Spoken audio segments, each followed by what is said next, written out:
Hey everybody, this is Dr. William Clark, your host of the Dr. William Clark podcast. Glad to be with you all today. Wanted to welcome you into the podcast and just tell you thank you. Thank you for logging on, subscribing, watching, clicking, liking, sharing this podcast and the previous podcast episodes. It's our desire to provide great content for you, particularly if you are looking for content around nonprofit strategy, nonprofit leadership, and nonprofit fundraising. As you engage in this particular podcast, I'm going to ask that you take a moment to not only take notes as we get started, but also take a moment to share this particular podcast episode with someone in your life who you believe can benefit from this. This can be a colleague, this can be a friend, this can be a partner, it can be a stakeholder, anyone you think can benefit from good content around nonprofit stuff. With that being said, guys, let's go ahead and get into our show, and I'll see you guys on the other side. Hey everybody, it's Dr. William Clark, and I'm glad to be with you guys today. Got some friends in the room. Robert Jones is here with us now. We got a few other friends joining us, but Robert, how are you, friend? I am doing well. How are you? I'm good, man. We were just talking before we went live. Just it's been a minute since we've had the chance to kind of chat, and it's good to chat with you, man. It's good to be here with you and others who will be joining us. Same here. I feel the same. Yeah, man. So as we get started today, guys, we're going to be talking about how to find the money pool for small nonprofits. And if this is you, if this is the space where you're in, just sit tight, hang with us as we go through this topic. I'm looking forward to talking about this with Robert and a few other friends. But Robert, before we move forward, go ahead and introduce yourself and let everybody know just a little bit about you and what you're into. Okay. So my name is Robert Jones. I'm from born and raised in Chicago, still here. I am a nonprofit, specifically a nonprofit accountant and tax preparer. So I work with organizations from the grassroots. My largest organization that I work for is about $10 million. Annually, they bring in. So I have a range of different organizations that we work with and help them to stay compliant with the IRS, of course. And so I've been doing that for about 12 years. Awesome, man. So glad to have you with us to talk about this topic. And so let's not kind of dive in, Robert. We're talking about how to find the money pool for small nonprofits. I think one of the things that I continue to hear from small nonprofits is, hey, I just got my 501c3 and I'm ready to start tapping into grant opportunities. Over the past decade or so that you've been doing this work, what have you noticed about the challenge small nonprofits face when it comes to tapping into what I may call serious money? Okay, that's a good question. I think the first thing that they really want to focus in on and think about is what is the product that they are offering to the community. So, of course, it's always nice when we can give backpacks out to kids or we can feed the homeless. That's always nice. But it's better when you have an actual product or a program that you're running that attracts funders. Why is that the case? I think it's the case because people like things, right? So if you are offering, if you're a gap between uh, maybe a large corporation and a nonprofit, for example, if you're filling up a gap where you're assisting a community in that way with this, a product or a really sustainable program, um, people are likely to give more to that instead of putting their money in other avenues. Yeah, I think that's a point of clarification that we probably should spend a little time on with our newbies here. That there is a desire to support good work, Hmm. primarily if it's a product or service that's solving a specific problem. Unfortunately, what newbies may not realize in the early stages of launching their worthy cause is that providing ham sandwiches, coats, socks, and other things Hmm. that are free giveaways to the community is not a service to the community. It doesn't solve a systematic problem that most funders are looking to solve within the community. That is very correct. Why do you? So let's talk about why that mentality exists, and I tend to see that mentality exist amongst folks who have never been a part of the industry before. So why do you think there's an Mm. assumption that this is what funders want, that this is what funders are looking for, that this is the way to run a nonprofit, or, and I hate this word, or this is how a charity should be operated? Why do you think that mentality exists? I think the reason why it exists is because of part of it, of course, is false advertisement. Um, sometimes we see people, they'll say things like, uh, become a nonprofit and you can get $500,000 in grants, right? Um, but they don't tell you what it takes to obtain that type of money, what you actually have to do. So I think that's part of the problem.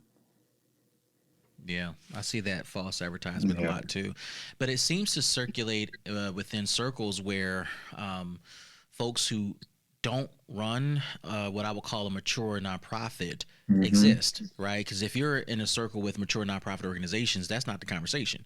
The conversation is along the lines of, how do we tap into, high five-figure, major six-figure funding to address this, and we to address whatever this is at Hmm. scale. Um, so when it comes to scale, right? I think that's another part of the conversation that gets missed as well. You hear a lot of newbies talk about the one or two people that they quote saved or helped, but you don't Mm. hear much conversation about how their system or their program can serve at a scale. Can you just give us insight into why that matters, why scale matters to funders? Oh, good question. So, one of the main reasons, and I've sat at the table with especially family foundations who are looking to donate money to, charitable organizations, and that's one of the major things. They always ask, okay, what is their program service accomplishments? And so that's why it's so important to document everything you've done so that you can not only put that on your tax return, but when you're filling out grant applications, you have real numbers to show people that, hey, this is what we have, this is how we've made a real impact.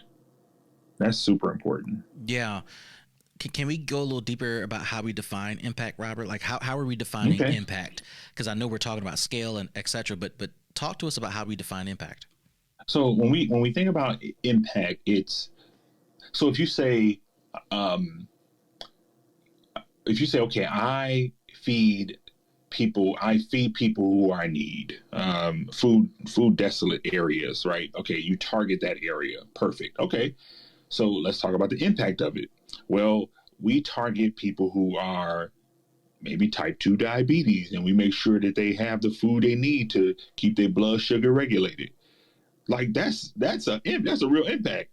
And if you can not only have the data to match it, I mean, you've made a real impact with your nonprofit versus I just give food away, or right. So I think zeroing in on something like that really does help. Yeah, I agree. I just give food away or socks away. I mean, and listen, I know there are people listening who saying, "Man, that's the core of what we do." I think for those who are listening to this conversation, Robert, right? The conversation is about how do we elevate more nonprofits to serve at a different level, a level that can Mm-hmm. really result in significant change. And as you're talking about, it requires impact. This also leads me to this idea, Robert, which I think we bring up a lot. And the idea is a nonprofit is a business. Yes, So, it is. walk us through from your view, from your worldview, from your profession, why that really does matter and why we got to operate as such. Yeah, good question. Well, number one, it is technically a corporation. Um, so because it's a corporation, they have to file tax returns. They call it informational, tax returns. So you don't pay taxes as a nonprofit. But that's really important because now that document is public. And so when funders are looking to donate to various organizations, that's the first thing they go and pull up. is your tax return. So you have to have the mindset of I'm running a business. Sometimes we use that term in a negative way.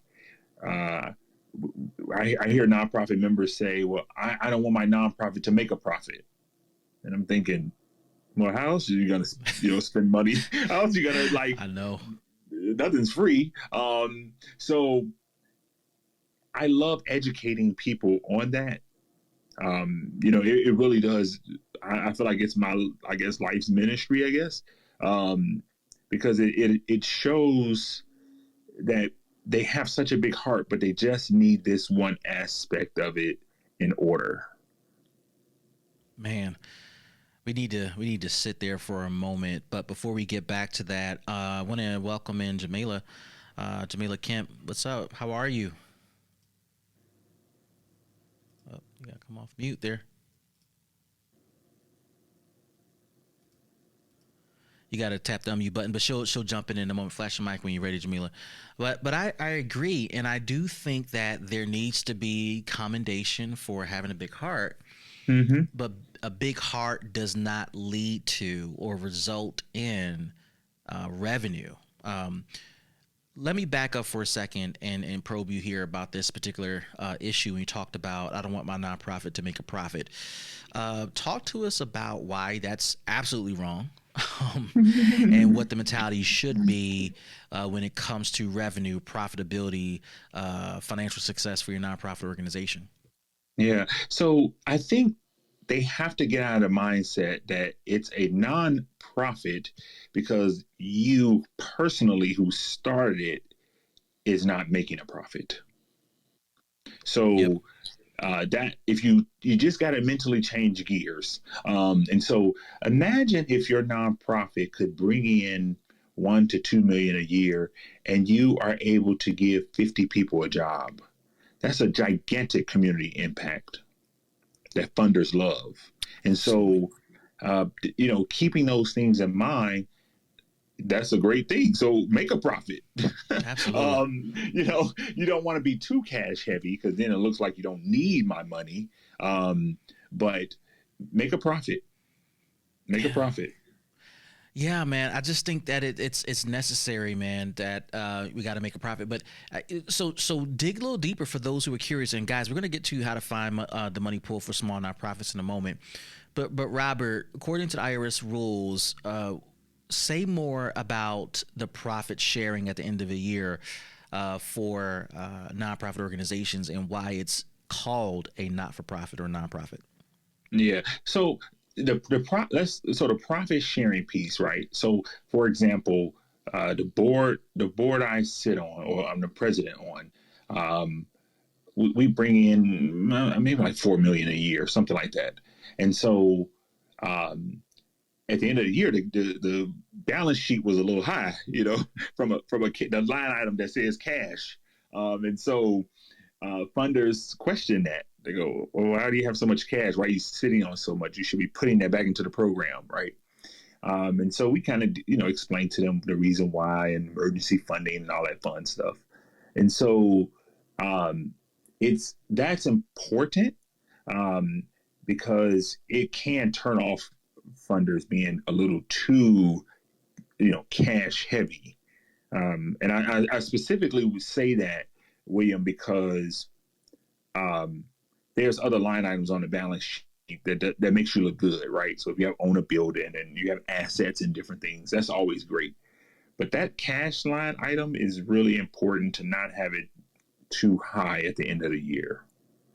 Hopefully that answered the question. So feel free to dig a little deeper as to why we don't want to have that. Now, let me just preface by saying, for those of you who are new, this might be a bit beyond where you are, but it's okay to kind of have this information in the back of your head. But why don't you want to have too much cash? Just because how it looks to funders, it looks like you're holding on too much. Um, Imagine if you see a nonprofit revenue at $1 million, their total expenses is 200,000, and they have 800,000 at the end of the year. That would look very odd. Hmm. Um, so funders, real funders. I mean, people who give real money. I mean, they are looking at those things. Got you. Okay. So let's dig into our topic today, right? How to find the money pool for small nonprofits. Let's kind of do it back and forth here. Okay, I can great. give one, and do you want to give one, and then kind of keep going from there? Sure. All right, so I'm gonna start easy, and I'm going to throw out there. You can find the money pool for small new nonprofits by looking at your community foundation, not community foundations, that which is one, but community-based grants. All right, so typically you see Walmart's and Home Depot and Target as the lists or the organizations that come up, which is absolutely true. But that's kind of the frontline, low-hanging fruit opportunities that you can take advantage of if you are a small nonprofit organization. Very true. I think another good one is looking up going the private foundation route, targeting private foundations who have to give away 5% of their fair market value of their assets to charitable organizations. Okay, where could folks find out about private foundations? Good. So they can go to a site called Foundation Center. That's a good site. They can look up various private foundation tax returns on GuideStar to get an idea of what their organization, what private foundations in their area or city or state, how they give money, who they give money away to. So, for example, if you look up a private foundation's tax return, it shows who they gave money to, and that'll give you a general idea if you should target that family foundation or not. Okay, perfect. I'm going to throw out community foundations. Now, this can be a little tough because community foundations may have high standards depending on where you are, where you're targeting, or the area you're targeting. But it is an opportunity. And then I'm gonna circle back in a moment after Robert goes to talk about how to pursue community foundations if you're just too new to be considered for a grant opportunity. So, Robert, I'll turn it over to you. Great. Forgive me. What was your question again? So, I talked about community foundations as an opportunity to raise money Mm-hmm. for Great. small I think, nonprofits. yeah, another avenue. Um, there's this website called grantwatch.com. Hmm. That's a really good one too. Um, I'll tell you this as a side note. When you're looking at those grant applications, if you're not ready to apply, you at least know the qualifications and you Hmm. can prepare yourself uh, to get ready for filling out a grant, for $200,000, for example, right? So if you don't have all of the bullet points that they're asking for, you at least know ahead of time what what people are asking for. Yep. So I'm going to circle back to the community foundations. One of the ways to tap into community foundations, if you don't qualify or if it's just too early for your organization, is to pursue a relationship with the community foundation through the guise or through the lens of partnership with other providers, which is Mm-hmm. another mechanism to tap into the money pool, right? If you're able to find other providers in your community who provide similar services, Mm-hmm. who are doing similar things, who is much more mature than your organization, has revenue, has historical footing, has performance, you definitely can utilize that relationship if you're able to forge it and put it together to not only tap into a contract opportunity, which is another revenue source for small nonprofits, but use the partnership to go after community foundations and other foundations. That's a good idea. Yeah, that's a great idea. Did you have another recommendation for small nonprofits? I would say maybe another one would actually, believe it or not, would be even the local or state that you live in. Um, they, they actually been a little lenient giving people funding um, if they can manage the grant that comes in. I had a client recently who, before they were a client of mine, they were able to they were a very small nonprofit from a revenue perspective, and they were able to win a state grant for $250,000. And then when they won the grant, they hired me to manage it. Okay. So that's another way, believe it or not. Yeah. I will also add in there, most people are going to think about this too, and that's an event, which is an opportunity to raise money. But the thing about events, though, I think people view it as kind of this one. It's like a one-off thing that they can host and then generate all types of cash. And I think, I guess my recommendation, Robert, when it comes to events, is to think beyond the moment. If all you're thinking about is the cash grab of the moment, then you've kind of lost the point, right? Because the point when it comes to events is not to just grab the cash for this moment, but to think about a long-term relationship with potential donors beyond the moment.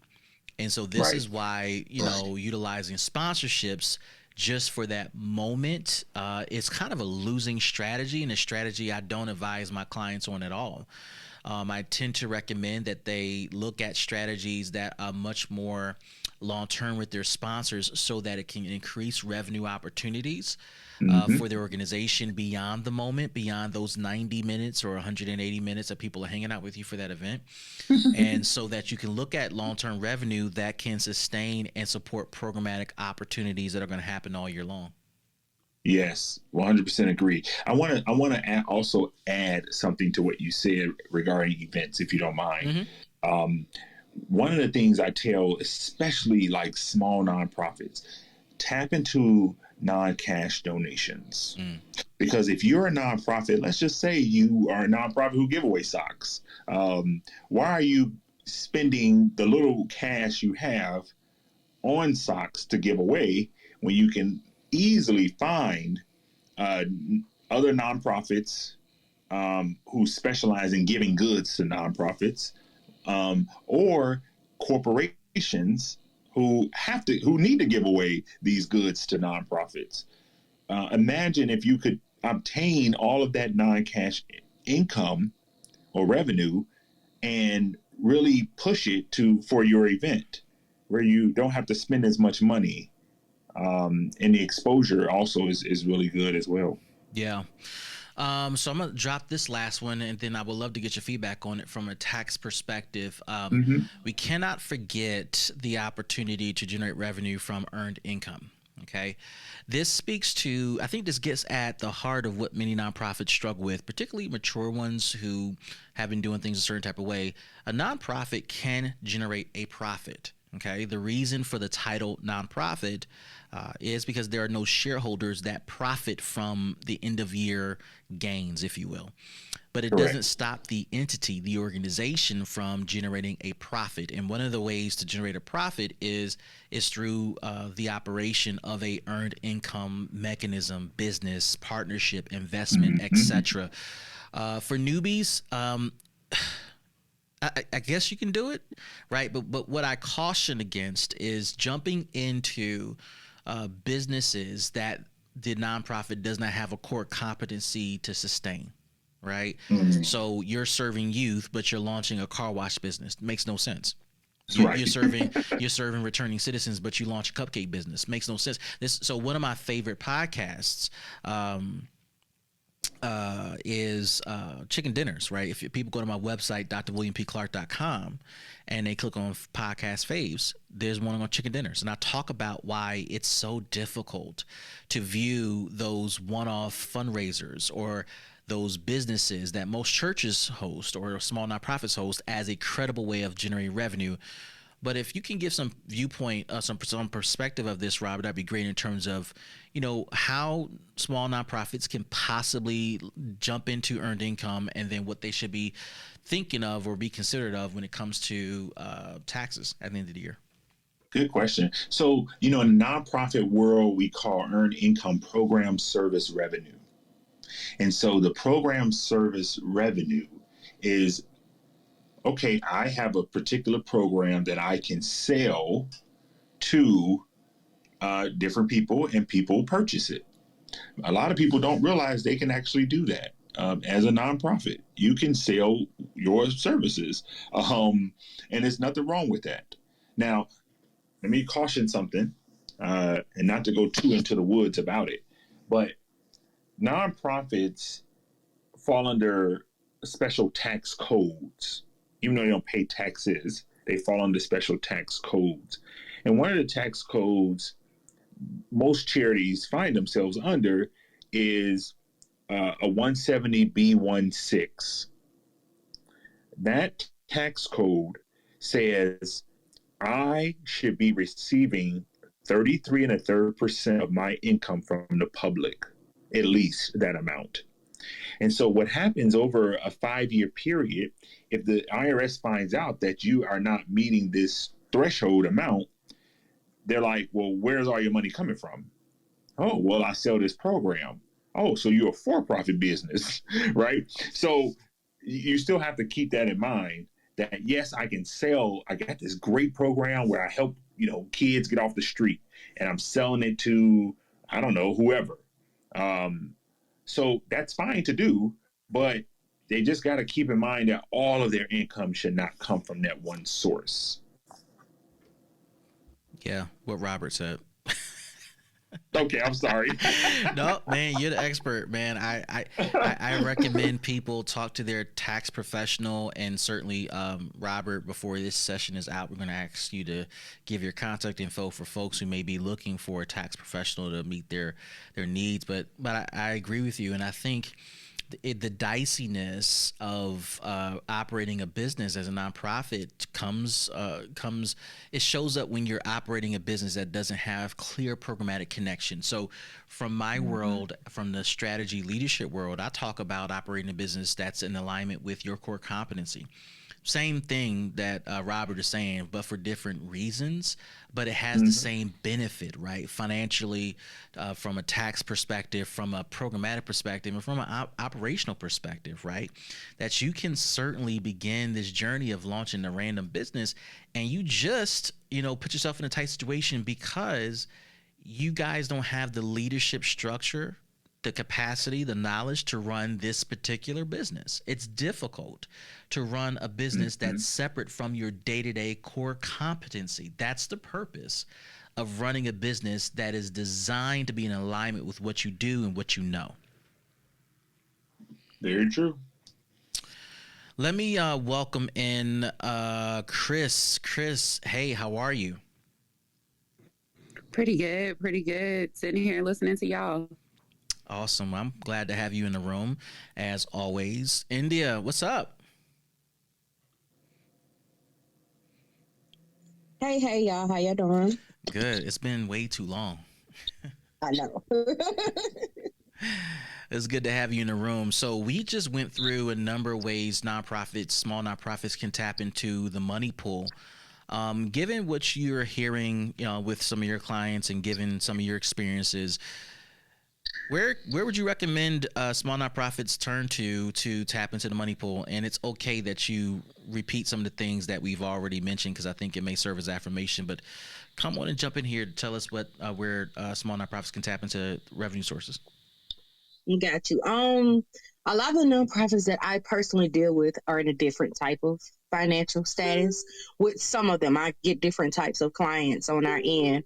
And everything. As far as that, a lot of them, I tell them directly, of course, fundraising is number one. Basically, always trying to find different sources of income as well. You shouldn't just be depending on grants or anything like that. There's multiple different ways. Just like we find different sources of income for our own selves in different ways, I say definitely there are ways that nonprofits should do as well. Whether you're selling services, whether you are have dues for your board members, whether you are getting sponsors or different things like that. I think that all matters. Of course, we want to go towards getting grants and different things like that. However, I always tell our clients, do not depend on them. You would definitely work on all sources. I wasn't here when you guys discussed the other ones. What were the other ones that were discussed, Dr. Clark? Pretty much that. Oh. We mentioned Robert, jump in here. I think we mentioned partnerships, community foundations, earned Grant income. Yeah, Grant Watch. I mean, yeah, and com. yeah, and I'm sure there are Yeah, a lot of others. people don't like to partner, and that's what I've learned. At least not some people. It depends. People within our communities don't really like to partner. And then you have to watch out who you partner with as well, because a lot of people, like, you have to. I think partnership has a lot to do with work ethic as well, and also the thoroughness of their nonprofit as well and their business. To me, I don't partner with everyone, but I'm okay with partnering. It's just that sometimes it's hard to partner with people because everybody does not always do what they say they're going to do, basically. Um, Yep. However, I believe in partnership, especially if you're just starting off working with other nonprofits and different things like that, and definitely help. And actually, that's what a lot of granters actually prefer you to do, is to work together as a community. But some people, it's just they prefer to completely go alone. But I believe in partnerships. I believe in sponsorships. I believe in getting different people to help out. And then you have your people that help you out every year, whether it's your programs or your events. And I also believe in partnerships, of course, with your city and your public sources within the community. For example, majority of our overhead went down when I partnered with the City and Parks and Recreation Center within our community. We didn't have to pay for a building. We didn't have to pay. We were for a lot of things, because the actual recreation center, we went through the partnership with them. So partnering with them provided us a building and their resources that were at their building, and everything. So therefore, we didn't have to cover overhead for majority of our program, especially in the midst of COVID, and everything for this year. So we didn't have to get a building. We didn't have to rush to get one just yet, because we were able to use the community center still. Yeah. I mean, I believe in partnerships. I think it's critical. And I tell folks all the time that even though our nonprofit is doing really well, and it's pretty sizable, partnerships really adds tons of value to our organization, to our business, even as we continue to grow. And in fact, the more we grow, the more we want partnerships, because it expands capacity, right? It gives you more arms, more legs, more feet, more eyes to do more things, to serve more. And me and Robert, we talked about earlier on in the session the idea of what it means to serve at scale, to serve the masses, to serve the community. You can't do that on your own. You have to do that in partnership. But I do think the bigger point that you're bringing up is, particularly as it relates to this session, it's all about viewing partnerships also as a revenue source.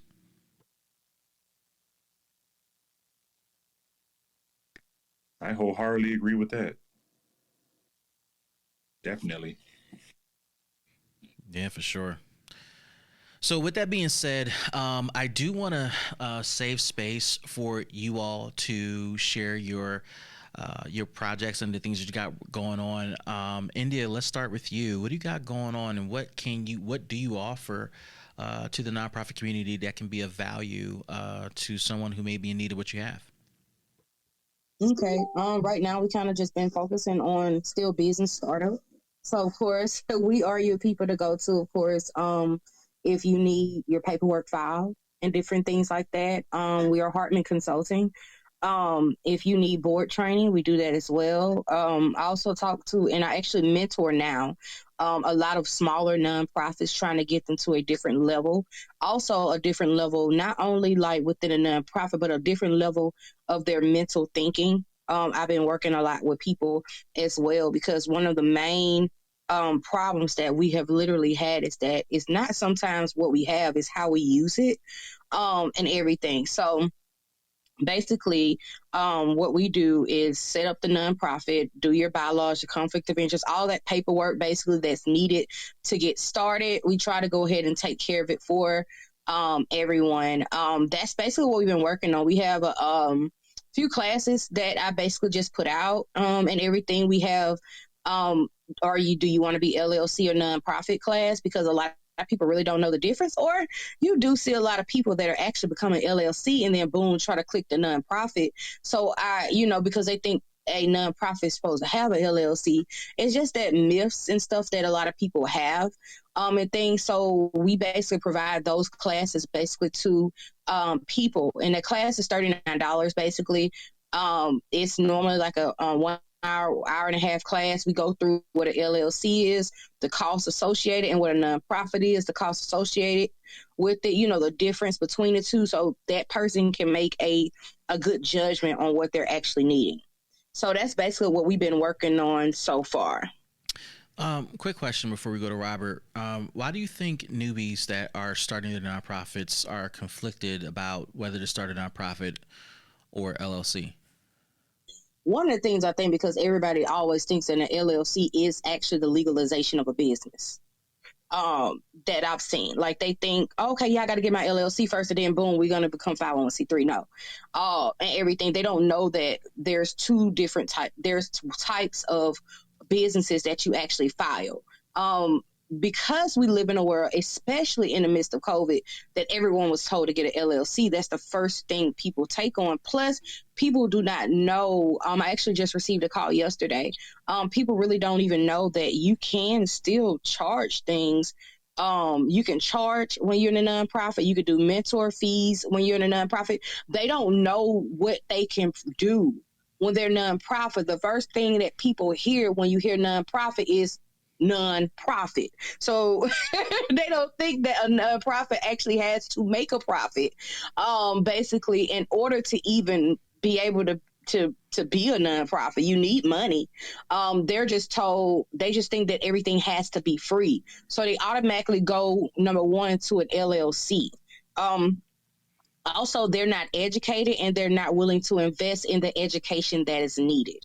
A lot of people literally will just, I understand, I love Facebook. They will just go in and boom, I'm going to be a nonprofit. And then boom, everybody say, yeah. So you can get grants. And I'm like, first you got to do the legal paperwork before you try to apply for a grant. Then you need a budget. Then you need all this stuff. So it's like, there's a lot more that is needed than just saying, oh, let's just get a grant. And everything. And I think also I see that on the business pages that we are all a part of, is that's the first thing that people ask for is grants, and especially the startup grants. And I'm not against startup grants, don't get me wrong. But I mean, in order to actually get a grant, you have to have a business. In order to have a business, you do have to have a legalization of paperwork. So if we cannot even fund the paperwork portion of it and everything, then how can we really say that we are ready? And that's just being honest with ourselves. We're not telling people to put out their visions and their missions. We're telling people that they need a plan, and they need to follow through, and they need to use their board. Yeah, what she said. I mean, I think one of the main things that we don't even use our boards. Like I do. I forgot to mention that. But we forgot to mention that, Robert, like fundraising through your board. Absolutely. Yes, like we don't use our boards. The majority of people that I talk to are like, oh, I got to have a board. Oh, never mind. I don't want to do it. 95% of people that have not started their nonprofits, they have not started because they feel like that they don't want nobody else basically to do it on the side of them, or they have to have a board. So they throw the whole idea down, not knowing that simply a board is a plus, not a negative. I actually saw somebody down inside of one of the groups about having a board.